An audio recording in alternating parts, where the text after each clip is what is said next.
Hola, ¿qué tal? Bienvenido a un nuevo capítulo del curso de fallas de carga. En esta ocasión te enseñaré cómo funciona un termistor, dónde mido cuando tengo una falla, cuántos termistores puede tener un celular. Repararemos un equipo con esa falla y al final del video te diré las formas que utilizo para identificar los termistores fácilmente.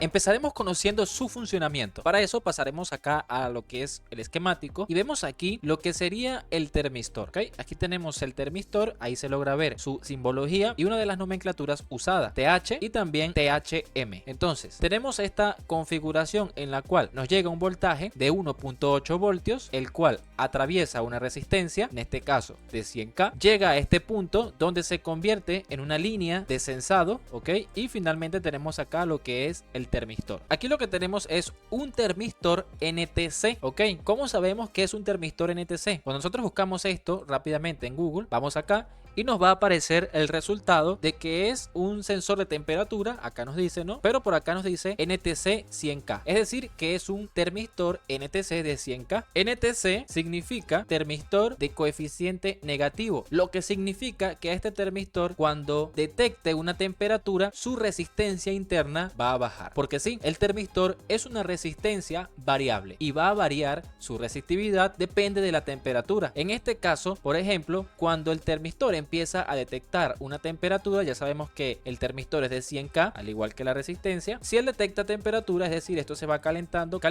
él va a ir bajando a, por ejemplo, 80K, 70K, 60K, etcétera, ¿no? Eso es lo que hace que sea variable, ¿ok? Por lo que es el calor que detecte ahí. Como podemos ver, esta es la estructura, es un circuito bastante sencillo, ¿ok? Y se conoce como divisor de tensión o divisor de voltaje, ¿ok? Consta de básicamente dos resistencias para que la división sea exacta, es decir, se va a dividir el voltaje, en este caso 1.8. Para que esa división sea exacta, se utilizan resistencias del mismo valor. Por eso es que cuando buscamos, el termistor también era de 100K, igual que la resistencia. Entonces, en este caso, como lo que se hace aquí con este divisor de tensión es un sensor de temperatura, lo que hace es que, como este es variable, varía su resistencia cuando detecta calor, y el número que hay acá en la división va a ir cambiando a medida que, bueno, detecte la temperatura ese componente. Vamos a pasar a una placa para ver cómo se ve acá físicamente. Vemos acá la configuración, aquí vemos lo que son la resistencia y el termistor, que es decir, la otra resistencia variable, y tiene un condensador acá para estabilizar y filtrar lo que va a ser la división de esa tensión. Entonces, ¿cómo funcionaría esto acá? Sería de la siguiente forma. Aquí tenemos lo que sería que en esta resistencia estaría llegando un voltaje, ok, de 1.8. Este voltaje evidentemente viene de alguna de las líneas en este conector FPC, ¿no? Y por ahí hace contacto en algún punto, sea por acá o sea por acá, hacia esta resistencia, ¿ok? Entonces ahí llega el voltaje de 1.8, pasa a través de la resistencia, llega al termistor, ¿ok? Recordemos que esto está en paralelo por acá a tierra, ¿ok? Y en este punto se crea lo que es una división del voltaje, ¿ok? Una división de la tensión. Entonces aquí hay una línea en la cual va a ir a algún punto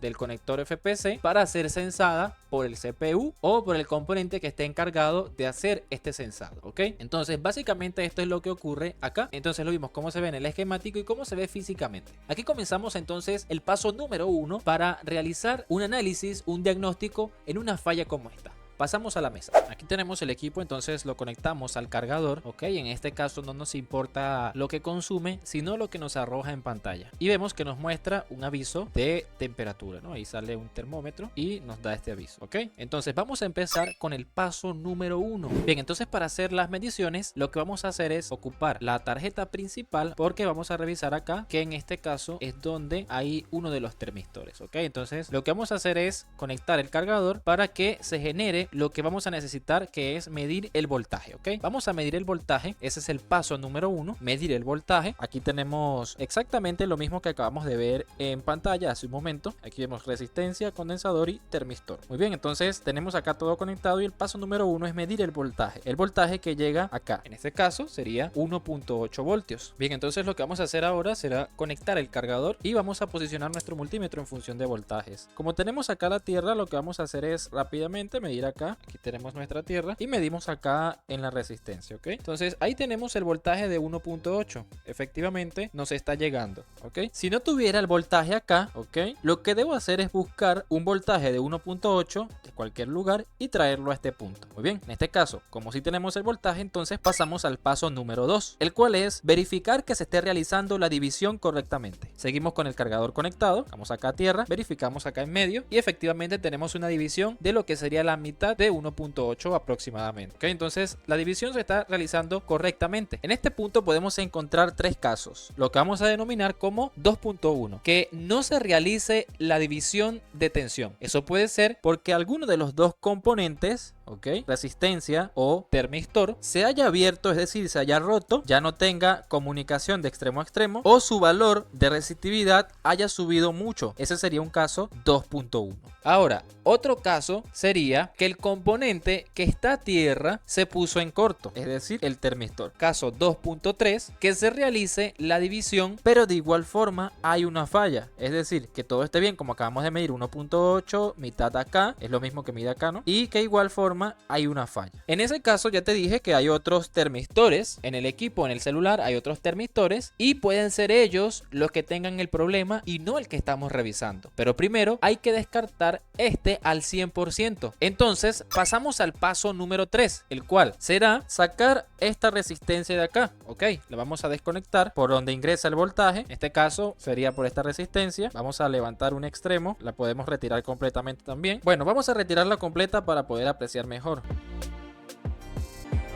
Ok, para el ejemplo quité la resistencia por completo, pero no es necesario si estamos haciendo el diagnóstico de esto para que se vea mejor, ok, pero no es necesario, podemos simplemente levantar un ladito. Dentro del paso número 3 que acabamos de retirar la resistencia, entonces lo que vamos a hacer será medir acá en modo diodos nuevamente, punta positiva a tierra y con la negativa vamos a medir acá, debemos tener un valor que sería la línea del voltaje y de este lado debemos tener otro valor que sería de la línea de sensado. En este caso, esto nos confirma al 100% que este divisor de tensión está trabajando correctamente, ya que tiene su línea por donde entra el voltaje y su línea que hace conexión, en este caso con el circuito que esté sensando la temperatura, puede ser el PMIC o puede ser el CPU. Vemos acá conectado el flex que va conectado a la placa principal para poder hacer esta medida aquí. En este caso podemos confirmar el valor del termistor, ya que se encuentra desconectado de lo que sería la otra resistencia y vemos que tiene un valor de 87K. ok, eso quiere decir que este es un termistor aproximadamente de 100 kiloohmios. Lo que sucede acá es que evidentemente por la temperatura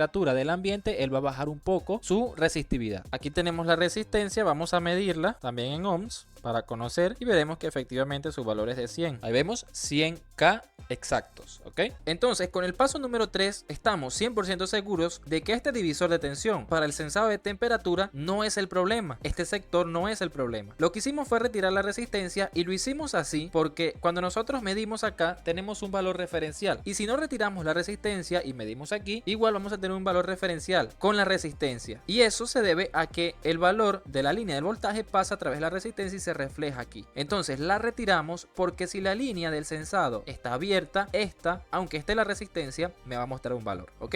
Entonces ese sería otro de los casos que puede pasar acá dentro de lo que sería este diagnóstico del paso número 3. También hay otra técnica para medir aquí sin retirar la resistencia, pero quédate hasta el final del video porque ahí te diré cómo hacerla. Déjame en los comentarios cuál crees que sería la solución si la línea de sensado no está llegando a este punto.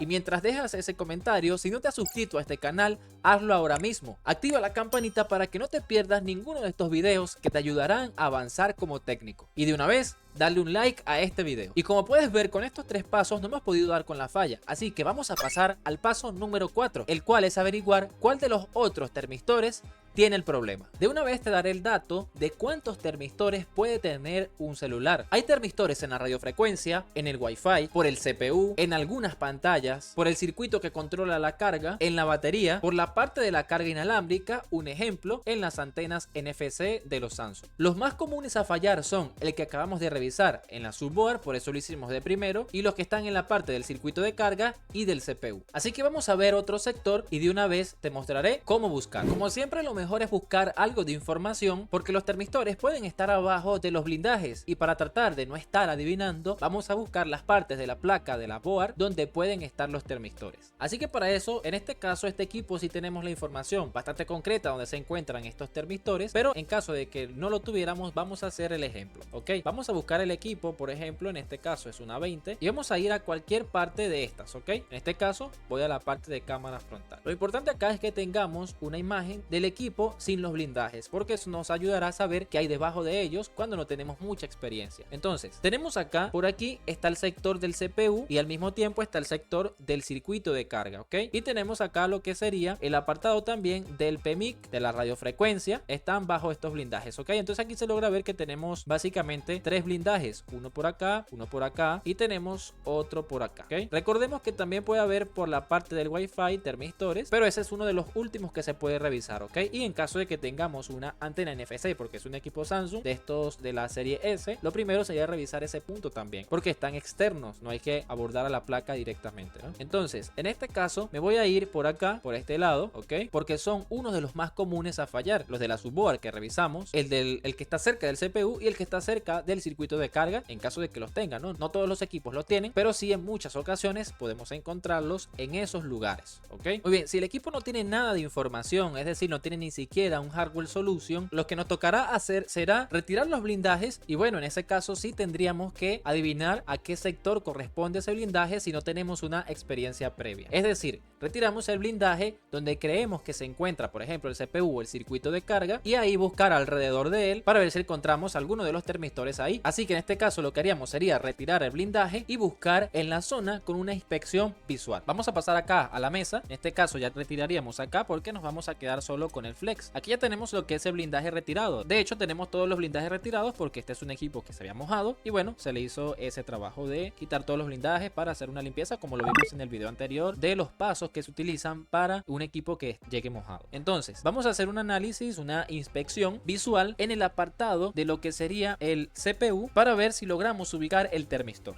Entonces pasamos a lo que sería el microscopio. Muy bien, y vamos a empezar por acá. Lo primero que les digo es que el termistor tiene una apariencia como de una bobina pequeña. ¿A qué me refiero? Pasamos acá a esta subboard un momento, solo para mostrarle el componente. Y esto que tenemos acá son dos bobinas, ¿ok? ¿Cómo sé que son unas bobinas? Porque si colocamos nuestro multímetro en continuidad y mido de extremo a extremo, esta pita, es decir, marca continuidad, lo que quiere decir que eso es una bobina. Muy bien, entonces fíjense en el aspecto de la bobina, fíjense en el aspecto de la resistencia.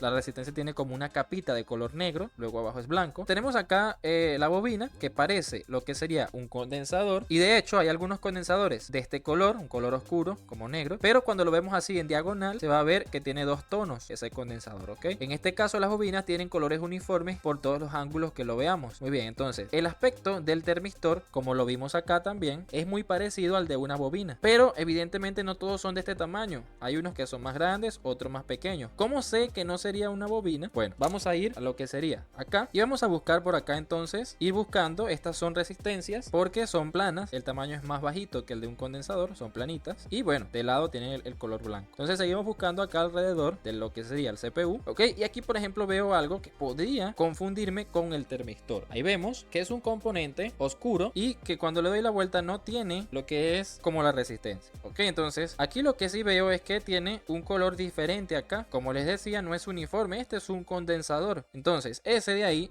no es. ¿Cómo puedo también saber que no es? Mido ese componente en función de resistencia, vamos a medirlo de extremo a extremo y nos da un valor por encima de los 800 kilo ohms, es decir 0.8 megas. Entonces es un valor muy alto para hacer un termistor. Entonces seguimos buscando por acá y en este punto tenemos otro componente parecido a lo que sería una pequeña bobina o un condensador de color oscuro y vemos que podría ser el termistor. Entonces vamos a medirlo también en modo de resistencia. Este nos da 84 kilo ohms. Es más probable que él sí sea un termistor. Voy a aplicarle un poquito de temperatura rápido, no quiero maltratar el CPU, ¿no? Le aplicamos un poquito de temperatura ahí y vimos que tenía tenía 84K. Vamos a medirlo antes de que enfríe. Y ahora tiene 19, 20, 21, 22, 23 y va a ir subiendo a medida que se vaya enfriando. Efectivamente estoy frente al termistor del sector de lo que sería el CPU. Ahí vemos cómo va, lo voy a soplar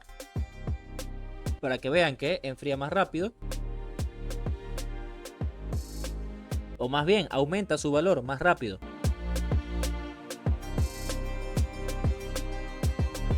Vamos a medir nuevamente aquí. Ahí está, ya está en los 67K, ¿ok? Entonces, he dado con el termistor de lo que es la parte del CPU. Vamos a buscar por este lado, por aquí. No vemos, por ejemplo, esta es una bobina. Vemos su aspecto, ¿no? Entonces el termistor es como muy parecido a este tipo de bobinas, pero puede ser un poco más pequeño, más grande. Lo que tenemos que hacer es lo que acabamos de realizar en aquel caso, ¿no? Entonces, por aquí no veo ningún componente que se le parezca a un termistor, excepto este. Lo medimos y nos da 82K. Si le damos calor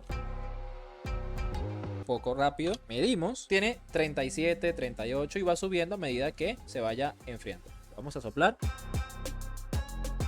y vemos cómo subió bastante rápido su valor, ¿no? Bien, entonces tenemos ahí ese. Vamos a buscar acá en la radiofrecuencia, a ver cuál se le parece a un termistor. Por ejemplo, estos parecieran, pero hay dos, hay tres. Entonces dudo que sea alguno de ellos. Aquí tenemos uno, aquí está otro, color negro, ¿no? Aquí hay otro. Recordemos que esto tiene una configuración con una resistencia. Si nos dimos cuenta acá, tiene una resistencia al lado, acá tiene una resistencia al lado, en la subboard tenía una resistencia un condensador y este de acá tiene una resistencia por aquí, ¿ok? Entonces vamos a medir si es ese. Medimos acá, de extremo a extremo, nos da 6K, por lo que podría no ser. Vamos a medir este otro que también tiene una resistencia. 6K es muy bajo. Este me da 60. Vamos a calentarlo un poquito, a ver. Lo estamos viendo acá cerca del amplificador, ese es otro punto clave. La mayoría de las veces está cerca del amplificador de la radiofrecuencia porque este puede generar temperaturas. Ahí está, que va enfriando y va tomando valor. Entonces aquí estamos frente al termistor de una manera bastante sencilla ubicarlo, ¿no? Ahí está, como se ve físicamente, le damos por un ladito. Vamos a limpiarlo a ver si se ve mejor. Ahí lo tenemos. ¿Okay? Bien, entonces de esa manera lo podemos ubicar físicamente. Ahora, hay un detalle que es que si el termistor está dañado y no responde cuando le dé temperatura, porque ya puede ser que esté dañado y cuando le dé temperatura no accione, precisamente por esa razón hay el problema, ¿no? Si ese es el problema, entonces nos tocará simplemente descartarlo físicamente, ¿no? Porque puede ser que esté en corto internamente o puede ser que tenga un valor muy alto. Y te comento que esta falla ya la había encontrado, me pareció bastante interesante y por eso decidí compartirla en el canal. Entonces lo que vamos a hacer será nuevamente el análisis siguiendo los pasos para que se los graben, ¿no? Puede ser un poco repetitivo, pero en la repetición es que está el aprendizaje, ¿ok? Cuando repetimos muchas veces una cosa se hace práctico y es cuando entonces se nos queda en la mente. Entonces lo que vamos a hacer será primero que nada conectar nuestro flex, colocar nuestro multímetro en función de voltaje, medir acá y vamos a buscar, como el paso número 1 lo decía, el voltaje que entra al divisor de tensión, ¿no? Ahí lo tenemos, 1.8, efectivamente, ese voltaje está. Medimos del otro lado, que ese sería el paso número 2. Recordemos que en el paso número 1 hay una posible falla, que sería que no llegue el voltaje, ¿ok? Recuerda que puedes repasar el video para ver cuáles son las posibles fallas en cada uno de los pasos. Entonces tenemos acá, si nos llega el voltaje, del otro lado, en el paso número 2, no tenemos el voltaje. Entonces el protocolo de revisión nos dice que tenemos tres casos dentro del paso número 2. En este caso sería el 2.1 o el 2.2. El 2.1 sería que no se realice la división de tensión porque alguno de los dos componentes se abrió o subió su valor. En ese caso debo comprobar el valor de ambos componentes en modo ohms. Entonces en modo ohmios vamos a comprobar cuál de los dos componentes es que tiene el problema y si es el caso número 2.1. Porque podría ser el 2.2. El 2.3 ya no sería porque no se está realizando la división. Entonces, medimos el valor de la resistencia y tiene 80K. Medimos el valor del termistor, lo medimos a su momento y tenía básicamente los mismos 76 y acá tenemos 80 y 76. Ok, muy similares los valores. Recordemos que acá los valores pueden cambiar porque los componentes están en la placa haciendo el circuito de división de tensión. Entonces, primero que nada, ninguno de los dos componentes tiene tierra, sino que tienen valores ambos. Entonces no es el caso 2.2. Lo que debemos hacer es pasar al paso número 3, que es retirar la resistencia que la retiramos. Voy a ponerla por acá, la tenemos. Y bien, entonces ahora sí vamos a medir al termistor solo y tiene 74, ¿ok? Entonces vamos a aprovechar y comprobamos acá en modo diodos el valor de ambos lados. Tenemos acá 300 y de este lado tenemos 700, eso quiere decir que está conectada la línea de ambos extremos. Y ahora vamos a medir nuevamente en modo ohms la resistencia y vemos que esta resistencia se alteró su valor y tiene 1 mega, ¿ok? Lo cual es un valor muy alto. Entonces quiere decir que en este caso teníamos una falla con el punto 2.1, es decir, alguno de los dos componentes se abrió o alteró su valor. En este caso la resistencia alteró su valor hacia arriba, lo cual no hace que la división de tensión se realice en este punto. Ok, entonces recordemos ahí que tenemos los pasos con las posibles fallas. En este caso lo que ya tendrían que hacer es repasar este video para que así puedan grabar la información, ¿no? Entonces vamos a colocar ahí una resistencia de 100K. ¿Por qué de 100K? Porque el termistor está muy aproximado a ese valor. Vamos a colocar acá un poquito de cambio de aleación con el mismo estaño que le pusimos al cautín. Vamos a buscar una resistencia de 100K. Para eso vamos a tomar una placa donante y bueno, podemos ir buscando una por una hasta encontrar una de 100K. Y si tenemos un donante exacto, bueno, simplemente la sacamos de acá. Aquí la tenemos. Entonces vamos a aplicar ahí flux también con un esquemático, como lo hicimos en uno de los capítulos del curso gratis y básico de esquemáticos. Retiramos la resistencia, la vamos a instalar acá y pusimos un poquito de flux, se nos fue la mano, pero no importa. Vamos a instalarla con la estación de calor bastante rápido porque tenemos ahí una zona peligrosa. Estoy utilizando la boquilla más fina para evitar dar tanto calor en zonas delicadas como esta. Entonces ahí ya tenemos instalado. Vamos a llevarnos esta resistencia de aquí a la basura porque ya saben que no sirve. Bien, vamos a aplicar ahí un poquito de alcohol. Limpiamos. Y medimos conectando nuestro flex. Conectamos nuestro flex, voltaje en el multímetro, conectamos cargador, medimos la división de la tensión en este lado y ahí la tenemos, ¿ok? Ahora sí tenemos una división de la tensión 1.8 y 7.3. Bien, entonces tenemos acá el equipo, vamos a conectarlo al cargador para ver qué sucede. Y mientras esto nos muestra algo, te comento que tenemos un curso de esquemáticos intermedio avanzado donde no solo hablamos sobre esquemáticos, sino también sobre el funcionamiento de los circuitos, sobre las líneas, cómo medirlas, para así saber cuándo hay una falla. Aquí ya vemos que el equipo está cargando normalmente, así que logramos dar una reparación exitosa. Y aún no te vayas para comentarte más sobre el curso. Aquí tenemos el curso, el link te lo dejaré en la descripción de este video y en el primer comentario. Aquí tenemos lo que es el costo y principalmente tenemos lo que son las clases, ¿ok? Tenemos la duración en total, la cantidad de capítulos que está repartido ese tema y así con todos los temas, ¿ok? Este curso incluye soporte, certificado de participación, tiene un diccionario de nomenclaturas. Aquí te doy una pasada por lo que es la interfaz de nuestra página web donde están colgadas las clases. Una vez realices el pago del curso, recibes un usuario y una contraseña para empezar acá a ver lo que son las clases, ¿ok? Entonces tenemos acá también una parte que fueron clases que se dieron en vivos y acá quedaron grabadas aquí. Y esto es lo que el soporte que te comentaba y el diccionario, ¿ok? En el diccionario podemos buscar nomenclaturas de líneas en específicos y nos va a arrojar ahí el nombre de la línea, ¿no? El significado, su traducción en inglés, lo que sería cámara EEPROM y 2C SSL. Y tenemos también su traducción en español, memoria EEPROM, también conocida como EEPROM, línea I2C de reloj. Y también una definición que significa que es una línea de comunicación I2C de reloj para la memoria EEPROM interna de las cámaras, ¿ok? Entonces así con diferentes líneas. Y esto no solamente se queda ahí, sino que lo estoy actualizando constantemente para tener ahí un diccionario bastante amplio. Y si no tienes licencia de Borneo, bueno, te damos una por 30 días, porque estoy seguro que con 30 días podrás aprender mucho usándola y también si ya reparas, seguramente en ese tiempo podrás sacarle algún provecho para realizar alguna reparación. Sujeto a actualizaciones, porque sí, estamos trabajando en un proyecto en el cual, bueno, incluye actualizaciones de este curso y si entras ahora mismo, bueno, podrás ser partícipe de esas actualizaciones sin tener que pagar nada más adicional. Ahora, ¿cómo se hace para comprar el curso? Bueno, por aquí, por ejemplo, si entras en la página como tal, das comprar ahora, no el botón que dice comprar ahora y te sale esto de aquí para tu nombre, apellido, país, el teléfono y tu dirección de correo. Entonces aquí tienes diferentes opciones de pago, tienes PayPal, tarjeta de débito, crédito, otros medios, que aquí también incluye lo que es Binance, ¿ok? Puedes también pagar con criptomoneda USDT. Y atención, porque esta parte del video se va a eliminar, ya que como estamos a final de año, quiero darles un descuento para este curso, ¿ok? Y si dan clic acá en tiene su cupón de descuento, colocan acá TechGN 2023, hacen clic en aplicar y como si no estuviera muy barato el curso, les va a quedar aún mucho más barato. Realmente algo muy accesible, que sin embargo ya en este costo lo es para todo el contenido que tiene el curso. Aún así, bueno, reciben este otro descuento. Recuerda que esta parte del video se va a borrar porque es solo para fin de año, así que no esperes más, ve, aplica el cupón e ingresa ahora. No olvides suscribirte a este canal, activar la campanita y nos vemos en el siguiente video donde te enseñaré a cómo medir sin quitar la resistencia. Nos vemos allá.